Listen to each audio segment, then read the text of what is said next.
اجتماع الحلوانيه السنوي الطارئ اطرق حاجه. كل سنه وانتم طيبين يا رجاله. مجهزين ايه لرمضان؟ احنا عملنا كنافه عادي بس الجديد السنه دي غطسناها في اللبن، طلعت نشفت دوبناها في القشطه، طلعت نشفت غطيناها بالكريمه والعسل، وبولتين ايس كريم ورشينا على الوش مكسرات وشوكولاته، وسميناها الغرقانه من حلاوتها تغرق. احنا ملوك البسبوسه السنه دي. عملنا بسبوسه بالقشطه والعسل وزيناها بقطايف بالكريمه والقشطه والعسل برضه. القطايف اللي فوق دي بقى غطيناها بطبقه نوتيلا وسميناها الشرقانه من حلاوتها بتشرق. اقدم لكم رغبات هي جايه بشنطه هدومها، مش محتاجين نحط عليها حاجه، وسميناها القشطوطه. كان يا مكان في سالف العصر والاوان حيث الكنافه اسمها تشنافه، وكانت من الاكلات اللي ما يقدرش ياكلها غير الحكام. حتى القطايف اللي بنسرقها نيه كانت صنف اساسي على سفره جلال قبل ما ينام. قبل ما اكمل الحدوته يا ريت تقولوا لي بتاكلوا القطايف نيه ولا لازم تتقلي؟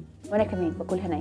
نرجع لموضوعنا. لما كانت الكنافه والقطايف من نصيب علية القوم من الامراء، كان المصريين بيتقربوا للسلطه ازاي؟ بالظبط بطبق كنافه وقطايف. وفضلت الكنافه تتعمل في افران الفلاحين الغلبانين وتتقدم على سفر الملوك الحاكمين، لحد ما واحد من الفلاحين سال سؤال مهم جدا: هيجرى ايه لو كلناها؟ ما احنا اللي عملناها. ومن ساعتها هم مش سايبين الكنافه في حالها، اللي غرقوها في العسل واللبن والقشطه وسموها الغرقانه، واللي حطوا فوقها طبقات من الكريمه والنوتيلا والمانجا، لدرجه ان انت على بال ما توصل لطبقه الكنافه اللي انت عايزها تكون زدت 3 4 كيلو كده. مبالغات الحلوانيه بالنسبه لي مفهومه، الشهر ده بتاعه، هو العريس، زيد تسلم ايدك وحوي يا عم. لكن ليه الاقي فيديو حبيباتي السلام عليكم ورحمه الله وبركاته، النهارده هنعمل اسهل واسرع وصفه لحلويات رمضان ومكوناتها موجوده في كل بيت. اكتبي عندك: شوكولاته سويسريه، البان فرنسيه، عجوه رمضانيه. ليه حضرتك بتعشميني وتخلي بيا؟ انا طعم البسبوسه ببقي.